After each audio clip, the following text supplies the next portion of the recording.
So I've pulled the trigger. I got myself a new headlight. The stock one on the 701 is rubbish. It's like trying to ride with a candle at front of your bike, which is not ideal. I did think about going just a replacement globe. I know Cyclops do one. I bought this one thinking it'd fit. It doesn't fit. The cooling tower fan combo thing at the back just is too deep to fit in behind here, because there are a lot of cables, and I've run some extra ones too, because I've got 2 auxiliary power outlets and blah blah blah. So it's very tight now. I don't know. Maybe some other people have made it work, but I haven't. Yeah, so I know Cyclops do one that I believe fits. One of my mates who went on a big trip with us, he was running that in his 701, and it was so much better than this. Like, whew, it was a lot better. But I have a feeling he was still hunting for a little bit extra, and this is extra. So I've gone the whole hog. I'm a little bit worried. I've done a lot of research, but I'm still worried. You know what it's like when you jump on forums. A little bit worried that this will pull too much power.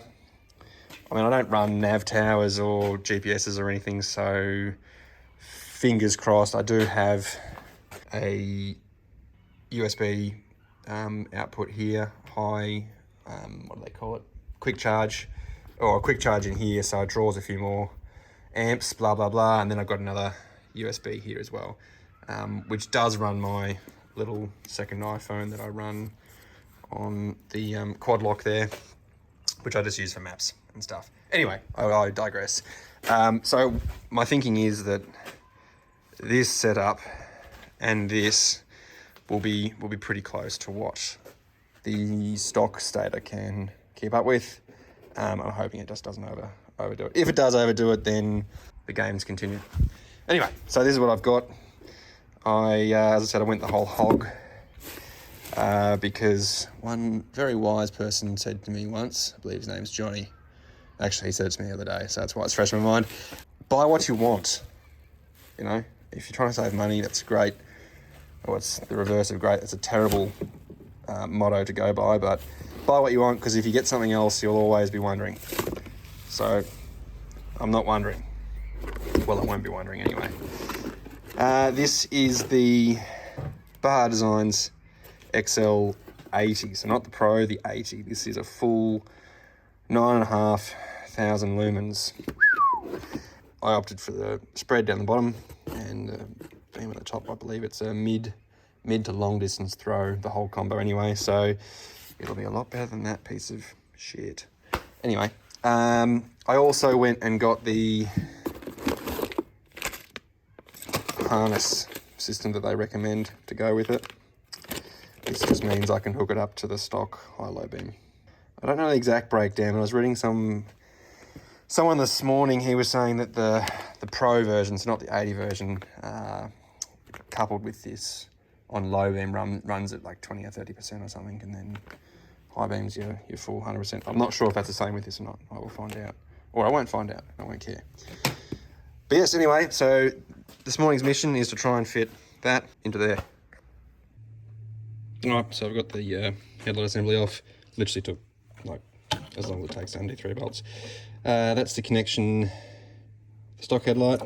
Power the pins off the Baja Designs. I have to figure out where all this goes. But yeah, the first bit, super simple. It looks like this screw, or these screws, are going to marry up with those on top there. By the way, I haven't looked up any instructions yet. Yet being the important word there. I'm just going to see how I go. It's normally how I do stuff, especially if I think it's simple. And when I get stuck, which I always do, then I look up the instructions. All right, so the tools you need. You need a 10 mil, a 4, 2.5 hex or Allen key, and then for Torx bits you need a T20 and a T30. Alright, so I've been digging around for a couple of minutes, and it appears that the stock headlight comes in and mounts underneath from this way. I tried that with this, but these have a bit of a slope on them on the underside, and it doesn't fit very well. So I'm going to mount this from the back, so to speak, so on top of this. Hopefully that doesn't mean that the lights are going to be tipped back up too much. We'll just have to wait and see. Another thing is I've these two bolts here, I've loosened them off with the plan that when I install the new slider they give you, luckily, which goes down here and replaces the stock slider, which is part of the headlight. I'm going to leave it all loose, install it on the bike, and then adjust it tonight when it's dark. I don't want to do it up tight because I'm thinking I'll just be able to push it round, and then I can just take the headlight cowling off without it moving. Fingers crossed, and tighten everything up. Then save dicking around. You get all these plus the slider. These two long ones go here. They're just your mounting hanger bolts. This little one goes in the front, and it's got one of these anti-vibration nuts that go on the top of it, and that is what you bolt the slider to the back of the light with, that way. Or is it that way? I think it's that way. Yeah, the curve goes that way, curve to the bottom. The washers will go with the hanger bolts. And then this is another one. I don't know why they're giving you another one of these, because you take out 3 when you take the stock headlight off. But anyway, they're giving you another one. It's one of those plastic screws, quite a relaxed thread on it, you know the ones. And that comes with a spacer, so it'll go through your slider. Slider sits on the stock headlight cowl there. And then this with the spacer in between it, I'm assuming, anchors your slider, your adjuster, whatever you want to call it. So that's the plan. That's how I'm going to mount it. And then for the wiring, which I'm hoping is pretty simple, I've also decided that I'm going to use Loctite. All right, so the slider mounts like this. I haven't fully tightened it, as I said. I will tighten that one before I adjust it. The 701 stock headlight cowling thing has got 2 holes. Top one, which you can see, and then the bottom one, which is what I've gone into. The top one was used for the stock headlight. The length of the slider in this configuration, without moving this back yet, meant that it only reached this hole. It's actually really hard to get this tightened up once you've mounted everything, so the socket doesn't fit in there very well. So I'm going to take this off and rotate the headlight out a bit. The other thing that's a little bit odd is that the spacer only goes on in this configuration unless you flip it around and go from this side. And then the curve, sorry, fingers in the way. If you go with the slider on this side, then it matches the curve of the light as it swings on its axis, yeah? Which is how I thought it would have gone on. But that doesn't say anything about not using the spacer for the 701. So to use the spacer, or to use the stuff that they've given us, then flip it around that way.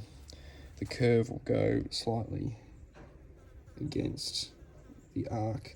I don't think it's going to be too much of an issue. The stock one is just straight, FYI. But from an engineering point of view, that irks me.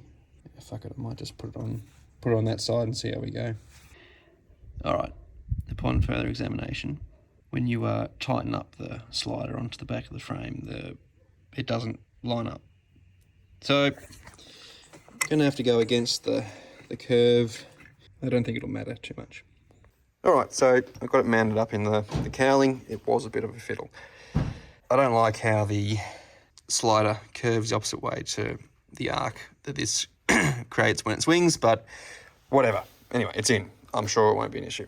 Now to the wiring. The first bit was pretty straightforward. When you buy this high-low beam kit, it comes with a couple of clips. You have to build them yourself, and when I say build, I mean you just stick the cord in the end of the clip. The first bit of the wiring was pretty straightforward, pretty easy. The relay has only got one green cable coming out of it, and the light has only got one green. It's a different connector too anyway, so I knew which end to join to the clip that you have to build.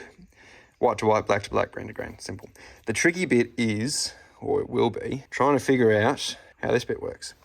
So they're giving us another clip, so I've obviously got to build another clip. And over on the bike, this is what it has to go into. The confusing thing is, there are 4 lines in here, cables, which I'm assuming is the low beam, or like the little other, because the stock headlight has 2 bulbs, yeah, and low high beam. So I'm assuming that's why there's 4 and not 3 for that one over there. So the challenge is to figure out which line goes into which pin here. I don't have a multimeter, so I'm not going to buy one for this job, so I'm just going to figure it out. All right, so I did have to do a bit of research for this. Baja Designs have got a diagram chart that tells you exactly what colours to link what colours, and it is different between KTM and Husky. Make sure you consult this chart. I will link it below. It's going to make my life so much easier. All right, so to save you looking it up, the Baja Designs kit comes with white, yellow, and black. The white one goes to the green on the bike. The yellow one goes to the blue one on the bike, and the black goes to the brown one. And if you match them up with the clip, it'll look like this. This is the order. So it goes white, yellow, black, and then over here, green, blue, brown. And hopefully that'll work. It was a bit tight. There's a resistor linking the yellow and the white. I had to cut back the heat shrink because there was no way I was going to thread them onto this plug. Right, it's in. Sort of. It's just sitting there. There actually looks like there's going to be heaps more space behind here now, which is great, because it was a freaking pain in the ass trying to get the old massive bulb in here last time. With all these, I'd cable tied them up all out of the way, but it was still a pain in the dick. Well, fuck. All right, so after that little kerfuffle, plugged back in again. I just tidied that up. Looks much nicer now. Don't bother with the single wall heat shrink. Get the stuff with the glue in it. So much better. Anyway, let's see if it still works after I've dropped it. It does. Oh, yep, and high beam, low beam. High beam, low beam, high beam, low beam. Cool. Tidy this all up and get it back together. All right, and this is the result. I mucked around a little bit with the angle of it. It is up probably a little bit too high, but I find that this lands the majority of the beam about where you want it, especially at like 100k an hour. Makes it a bit easier to see things. The biggest thing I noticed the difference of between this and the candle is the spread on either side. I'm actually very happy with this. It's a lovely light.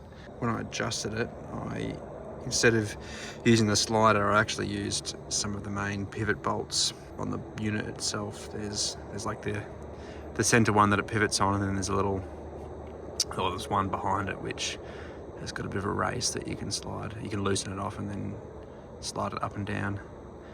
So that's how I did the adjusting, because it was actually a little bit too low when I first put it in.